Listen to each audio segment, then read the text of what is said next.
सभापति महोदय, मोदी जी की कुर्सी गई थी, आपने मुझे बताना तो पता लग जाए। परिवर्तित बजट पर बोलने का अवसर दिया, उसके लिए मैं आपको धन्यवाद देता हूं। 10 मिनट में अपनी बात समाप्त करनी है।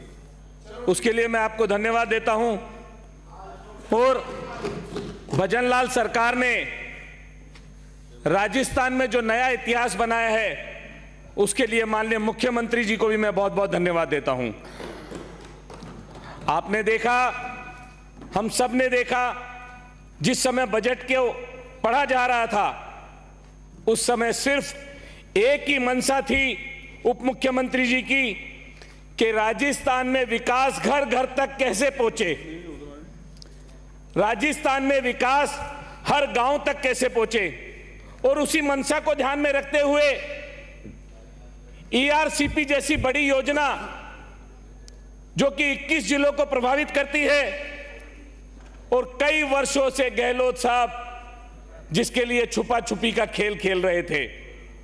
कभी कहते थे कि मध्य प्रदेश वाले नहीं मान रहे, कभी कहते थे केंद्र सरकार को भेज दिया, और सिवाय झूठ बोलने के उन्होंने कुछ नहीं किया। लेकिन माननीय भजनलाल जी ने मुख्यमंत्री बनने के 55वें दिन इस घोषणा को लागू कर कर ये एहसास दिला दिया कि राजस्थान के अंदर किसान का बेटा ही किसान की समस्या का समाधान करने के लिए मुख्यमंत्री बना है।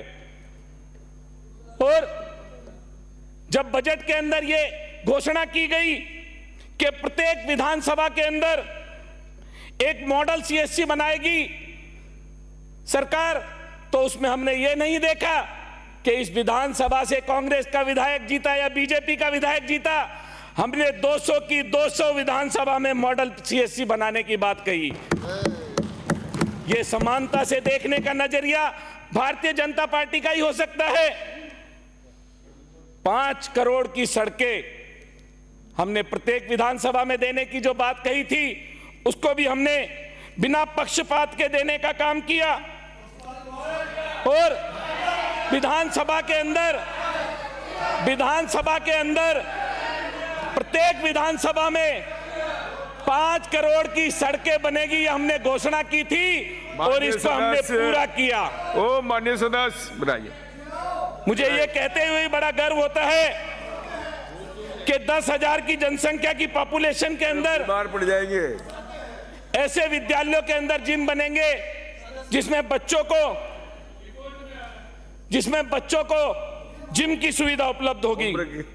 और मुझे ये कहते हुए भी बड़ा गर्व होता है कि आंगनवाड़ी के अंदर हफ्ते में 3 दिन गरीब के बच्चे को दूध पिलाने का भी अगर काम किया तो माननीय भजनलाल जी की सरकार ने किया।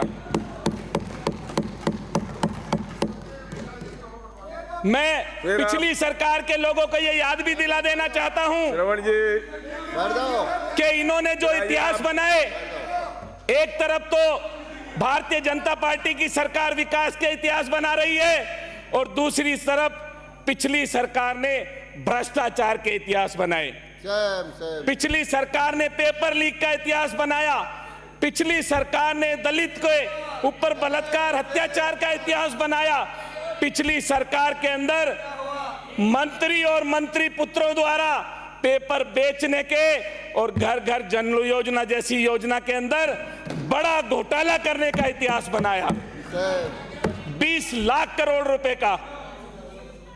और मैं आपको ये कहते हुए, मुझे ये कहते हुए कोई संकोच नहीं होता कि जिस बिजली पर बार बार चर्चा हो रही है, इस बिजली के अंदर भी अभी की जो डिमांड है, अभी की जो मांग है 19,000 मेगावाट, और कांग्रेस के समय में कांग्रेस ने हमें जो दी थी वो 13,000 मेगावाट, और इनके बैकलॉग में जो ये दिखा रहे हैं 23,000 मेगावाट बिजली दिखा रहे हैं। जबकि कोटा, अंता, छबड़ा, सूरतगढ़, धौलपुर, झालावाड़, इनके कई सारी यूनिट तो ये कोयले की कमी के कारण चला ही नहीं पाए थे।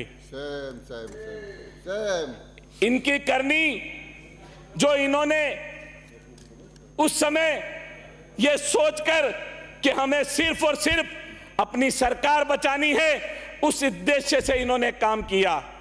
आए दिन नई घोषणा, आए दिन नए वादे, और यहां तक कि हजारों करोड़ रुपया 5 स्टार होटल में बिताने का भी, अगर खर्च करने का भी काम किया तो पिछली गहलोत सरकार ने किया। सभापति महोदय, मैं इतना सा आपसे निवेदन करना चाहता हूं कि हम एक विजन लेकर आए हैं। माननीय प्रधानमंत्री जी मोदी जी एक सोच के साथ काम करते हैं।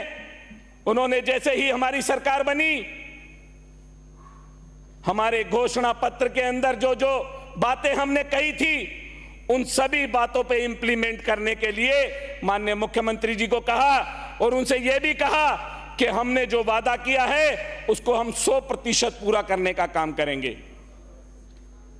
माननीय सभापति महोदय, जब घोषणा हो रही थी तो मुझे धन्यवाद देने में कोई संकोच नहीं होता कि पहली बार एक ऐसा इतिहास बना है कि खंडार के अंदर लगभग 350 करोड़ की सड़कें पहले बजट के अंदर उप मुख्यमंत्री दिया कुमारी जी ने दी। मैं उनको धन्यवाद देना चाहता हूं। और मुझे यह कहते हुए भी बड़ा गर्व महसूस हो रहा है कि हमने जो जो डिमांड हमने हमारे विधानसभा क्षेत्र को लेकर की थी, वो सारी मांगे, चाहे वो पर्यटन को डेवलप करने की बात हो तो उसके अंदर हमारा जल जोगी महल को डेवलप करने की बात हो, उसके लिए पैसा दिया गया, और रोजगार को लेकर तो माननीय मुख्यमंत्री जी ने एक बहुत बड़ी घोषणा हम सबके ध्यान में है की है। और साथ ही पूरे राजस्थान के अंदर हरित क्रांति के लिए के दृष्टिकोण को ध्यान में रखते हुए माननीय भजनलाल जी ने 7 करोड़ पूरे पौधे पूरे राजस्थान के अंदर लगाने का भी इस बजट में घोषणा की। मैं उसके लिए भी उनको धन्यवाद देना चाहता हूं, क्योंकि माननीय प्रधानमंत्री जी ने एक संकल्प लिया और देश के प्रत्येक नागरिक से आग्रह किया कि एक पेड़ मां के नाम, एक पेड़ मां के नाम हम सोचकर अपने अपने घर में स्वयं लगाने का काम करेंगे तो पूरे राजस्थान के अंदर एक हरित क्रांति के नाम पर पूरा राजस्थान हरा हो जाएगा। मैं माननीय सभापति महोदय आपसे निवेदन करना चाहता हूं कि 10 लाख रोजगार देने की भी बात हमारे घोषणा पत्र में माननीय मुख्यमंत्री जी ने बजट में की। और साथ ही मैं आपसे यह भी निवेदन करना चाहता हूं कि हमने आयुष्मान योजना के माध्यम से प्रत्येक व्यक्ति को जिनको कोई बीमारी हो 25 लाख कहा करते थे, ये मैं पूछना चाहता हूं कि 25 लाख के राजस्थान के अंदर कितने मरीजों का इलाज आपने करने का काम किया।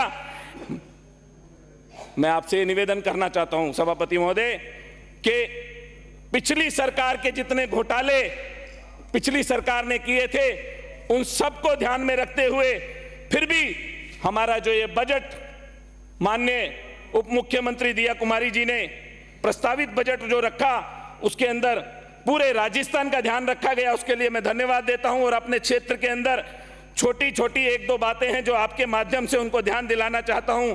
भगवतगढ़ के अंदर कन्या महाविद्यालय खोलने की बात, खंडार के अंदर उप जिला स्वास्थ्य केंद्र खोलने की बात, और बहराउंडा में 132 जीएसएस खोलने की बात मैंने कही थी, और शिवाड़ के अंदर उप तहसील बनाने की बात माननीय सभापति महोदय आपके माध्यम से मैं उनके ध्यान में दिलाना चाहता हूं।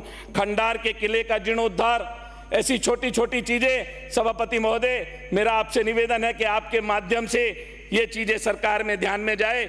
और हमारे मुख्यमंत्री जी बड़े दयालु हैं, कृपालु हैं। जब जब भी उनसे कोई निवेदन करता है तो मैं तो उनके साथ 20 साल से काम कर रहा हूं। उनको संगठन का बहुत लंबा चौड़ा अनुभव है और वो जो निर्णय लेते हैं अपनी सूझबूझ के साथ, वो निर्णय आगे आने वाले समय में भी राजस्थान के लिए बहुत अच्छे निर्णय होने वाले हैं और राजस्थान विकास के पथ पर आगे बढ़ेगा, ऐसा मुझे पूर्ण विश्वास है। सभापति महोदय, आपने मुझे बोलने का अवसर दिया, उसके लिए बहुत बहुत धन्यवाद। धन्यवाद।